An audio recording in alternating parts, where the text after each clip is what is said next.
Hey everybody, this is Once Bitten. Welcome to our kit bashing series of videos. I am here with Caleb with White Metal Games. Thanks for having me back. Yeah, glad you're here.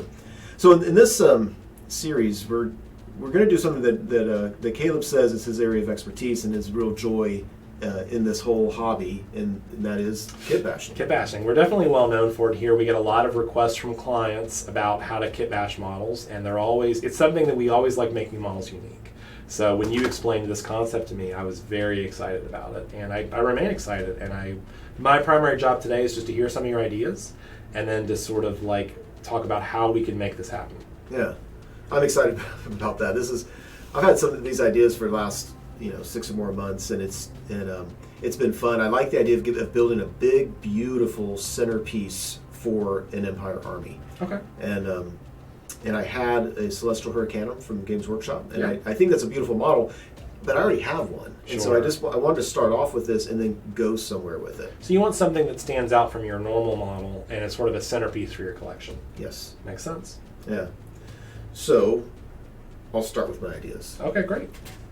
So this Celestial Hurricanum, it's basically a Chariot Frame. So these are some spares from a regular model that you had laying around, I'm guessing? I'm guessing too. I don't. Yeah, I think I had this in a box. Sure. And so that's the size. Normally it's going to. So this is a traditional Chariot base, which is 100 by 50 millimeters. Yep. But the model you're envisioning, I'm guessing, is a lot bigger. It's going to be tall, and it's going to be big where it's high. Sure. Down at the bottom, it's going to be very similar to this, So to start off with, I think what I was thinking. Sure. Bear with me. Sure. So you've got the bottom part. So this is from the actual Hurricanum kit. Yeah, it can go like that. It also can go the opposite way. Okay. Which actually it's modular and kind of built that it could go either way. Except I don't know how that's working. Anyway, okay. Something like that. But basically, what we have here is a platform right on top, whereas you can see what Games Workshop did. That's where they put their globe, and then you have an area here for something else. Sure. So I don't care which way it is. One idea I had was it may be necessary to flip that around. Mm-hmm. And there's a big thing I'm not using this. I'm going to use something else. Mm-hmm. But then I like the idea of, instead of having him standing right there, have something akin to some steps going up, and then have that be just as grandiose. Because he's kind of a big deal, right? He's this wizard or whatever he is. So right now you feel like he doesn't stand out on the model enough? Yeah, he's just kind of standing there on this, where I think we can build, not a throne, but a throne for him. Sure. Something like that. Okay. So, rough base there. I found a model, and I don't know where I got this from, but I found this among my stuff, and I'm not actually familiar with this one. I feel like it's a Reaper model, but I may be wrong about it. It could very well be an original GW model. So if someone out there knows it, please let us know. Yeah. And I've got a pretty good sense for GW models, but I don't think this is one, mainly because of the base. GW never cast integrated bases like that. They always have their models off bases. So that's pretty rare. If it is one of their models, it's very old. Yeah. Well, I was thinking I'm never going to use this probably. Sure. I like the idea of, instead of just having 2 horses, and in my Empire army, all my horses look like that because I bought them all from Games Workshop, and these are the same ones. I want this to be different. And having a griffin pulling a chariot is definitely different. Yeah. Right? Yeah, for sure. So my thinking is, the chariot doesn't fly, but of course, if this guy couldn't fly and pick up chariot anyway, but he could still use his wings as extra force to pull this thing forward. Sure. So I'm comfortable with that. I mean, I think my primary concern with something like this would be the wings getting in the way of the model itself. But I do think there's probably a way to integrate something like that. Now, Empire already has an established model like this called a demigryph, which is basically a hippogriff minus wings. Yeah. So in theory, we could pull the wings off of this and make it into a demigryph. But my instinct is that's not what you would like, is that you would prefer to keep the wings. Oh, that's a good point. Because they've established an aesthetic of this kind of creature as a beast of burden, or at least as a cavalry model. So there is room for interpretation there. We could argue that it's something like that. That's certainly possible. Yeah. I'm not adamant one way or the other. Okay. So for now, we definitely are. We like this model pulling the Chariot. We're not exactly for sure in what capacity yet. I like that it's a heavy model at the front of the base, because back here the pieces aren't heavy, but there's going to be a lot of pieces. Yeah, tippage is balance, and balance is definitely an issue on a model of this size. Whenever you're kit bashing a model like this, you do need to think about that. So while this will work really well as a counterweight in this particular instance. Yeah. All right. So, ideas for the this part of it. Mm-hmm. What is it? You probably know better than I do what this comes Well, this is from the new Stormcast Eternals range. When the Stormcast Eternals came out, they introduced a lot of different terrain pieces. So it's not an Arcane Fulcrum, but it's something kind of like that. They have a technical name for it, but honestly, I don't remember off the top of my head right now. Yeah. It's a beautiful kit, but it goes together very poorly. We've built about 3 of these, and they never go together quite right. Yeah. So I think that using it, repurposing it for something like this is good because it'll be a nice sort of difference. Obviously, this is much bigger than I think the traditional Celestial Arcane is, only because of the fact that you think about traditionally this thing hovers over the base, but in this particular instance, this We're going to dominate that base. way bigger than that. It's a lot. Yeah. So one idea I might point out is whether or not the base size is important. That'd be a question I would have. If you were a client, I would say, okay, well, how do you feel about a larger base? And for competitive gamers, that's always a problem because tournaments will only allow most models on the base they were bought with in general. Right. So that can be an issue. And it can be with this because it has area effects, and so you a lot of times you want it on a small area to fit in. Sure. Probably what I'd recommend, when you brought that up. So we selected a slightly larger base just for sake of scenic. Yeah. So one suggestion we came up with was maybe doing an integrated base where this is a 50 by 100, this is a 100 by 200, and this is something that you would have seen like Nagash on at the end of Warhammer 8th Edition. Right, yeah. This is about his size. So we could put it on something like this that would then lift out for the sake of gaming. So you'd have a scenic display base for fun, and when competitive, this base would be inclusive. Yeah. So that way you get the best of both worlds. Yeah, and then just use some really heavy-duty magnets so that it's Absolutely. whatever. It would actually travel better Yeah. with that. So we're thinking about basically an insert base for this model. I think so. I think that'd be especially, because it's so big. Now the nice thing about this stuff is even though it's big and bulky, it's not particularly very heavy. So even though it'll take up a lot of physical space, it won't necessarily weigh a lot. So I'm not too worried about that. So if you look on here, at some point obviously this needs to connect down Sure, here. it needs an anchor. And one idea I was playing with is I got this from the old Empire Manor set. Yeah, And then it's like a statue. I used green stuff and then rammed them in like that. Sure. And I was thinking that this would connect somewhere with that. I'm going to call that a ball. With Okay. the ball.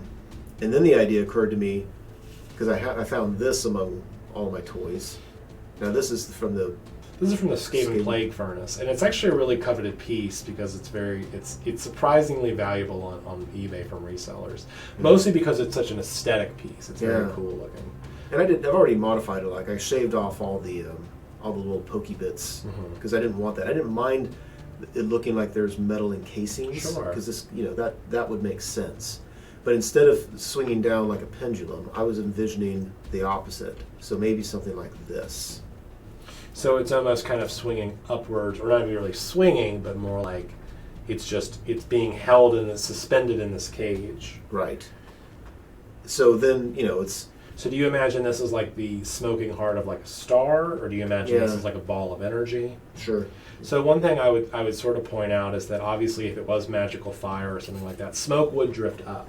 So the more natural transition would still be something like this, where it's kind of still sort of floating upwards. Because if you have it going like this, it's going to seem like it's heavy and drifting down. So that to me could be confusing.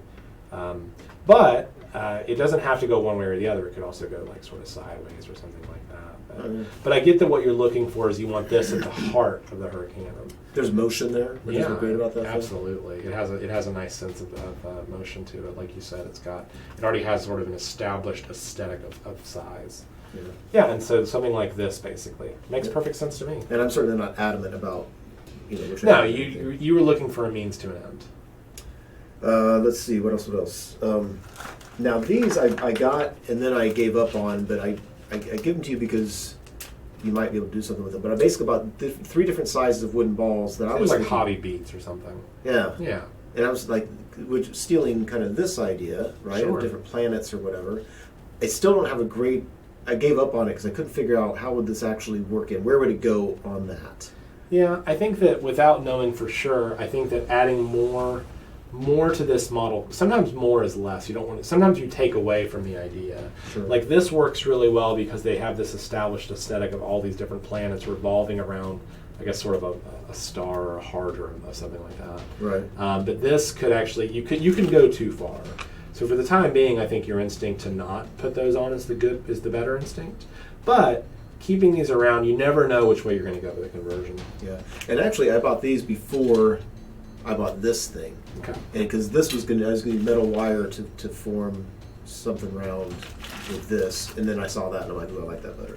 Yeah, sure. I mean, I like this idea. And I think one thing is you're not married to the GW aesthetic, so we don't have to copy elements from the GW aesthetic. Right. Now, the idea I had with this color scheme wise, I don't know if it's really picking that up, but this is what, purple, then a blue, and kind of a... It's kind of like a cerulean blue with like an aqua green, so it's sort of like a purple blue and then like a deep sea green. Yeah, and it's a shame that it's not picking that up, but that's because I'm not using contrast well with it. But the idea is it wasn't just blue. It wasn't just one color. It's like swirling. Sure.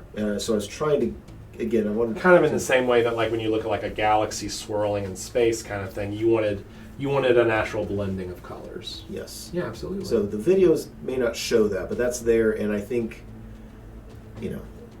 whatever. It's hard for the camera to pick it up because they are so, honestly, so monochromatic. They're so close to each other. But in terms of like the scope, if you look at like here, you can kind of see here where there's a difference of coloration. And I think you just, much like on the last model we worked on together, you want that contrast to really pop. So to do that, we have to push that a bit. Yeah. But I like the colors you've selected. I think the blue, green, gold aesthetic obviously is beautiful. So we can totally continue to work that. Okay. All right, so now it's the stand. And now this could be similar to this, where it's in front of it. It could be behind it.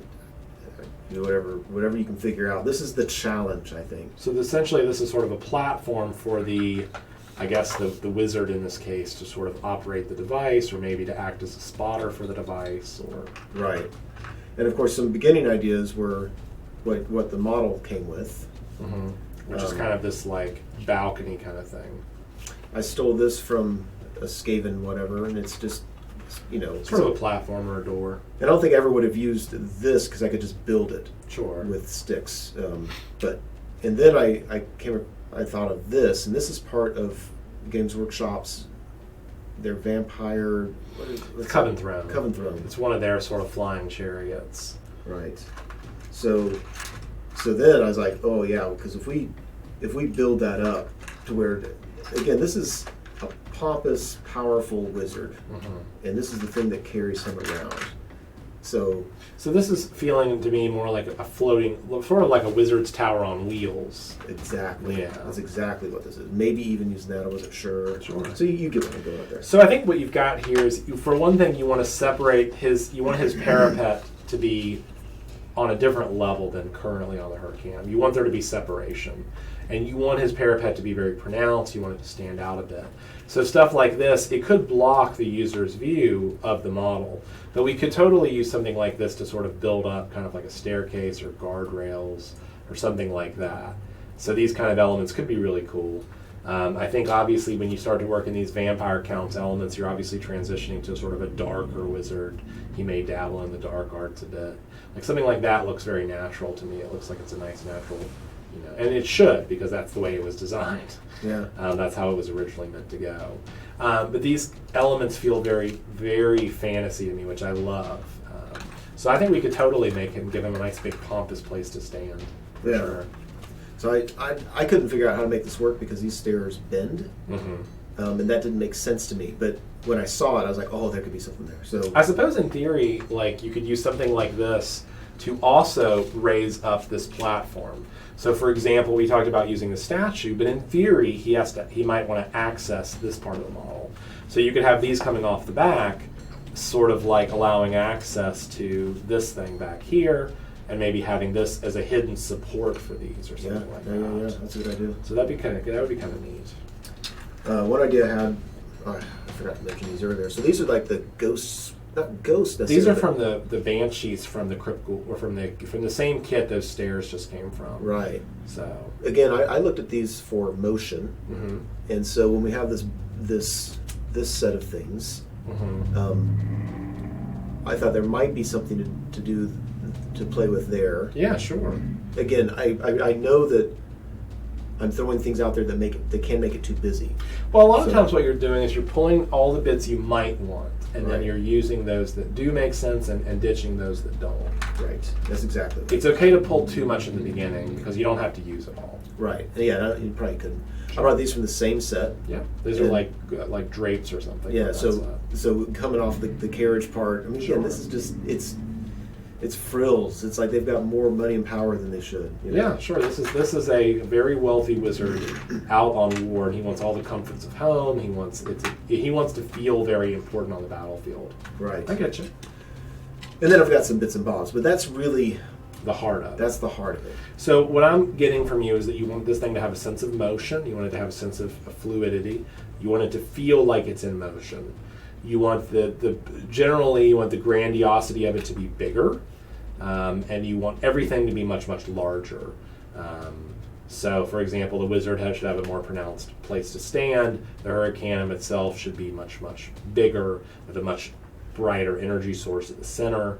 And then you obviously want there to be a high contrast in terms of the coloration. And even though Chad has expressed to me that his army is primarily reds and yellows, for this particular model, we're selecting blues, greens as a palette because of the fact that it will help to pop it and make it stand out even more from the traditional army. Yeah, because this isn't part of the army. Right. Right. Yeah. He's like kind of a mercenary wizard, or he's like, I'm not for sure how he works in, but he's there for his own nefarious purposes that have nothing to do with the battle. But, okay. I think this is going to be a lot of fun. So if you were a client and I was addressing it, what I would primarily say is that everything you've outlined sounds pretty good. I mean, essentially, you've got a bunch of parts and a bunch of ideas. I would express that we won't use everything, as we've sort of talked about. Some things won't be left there.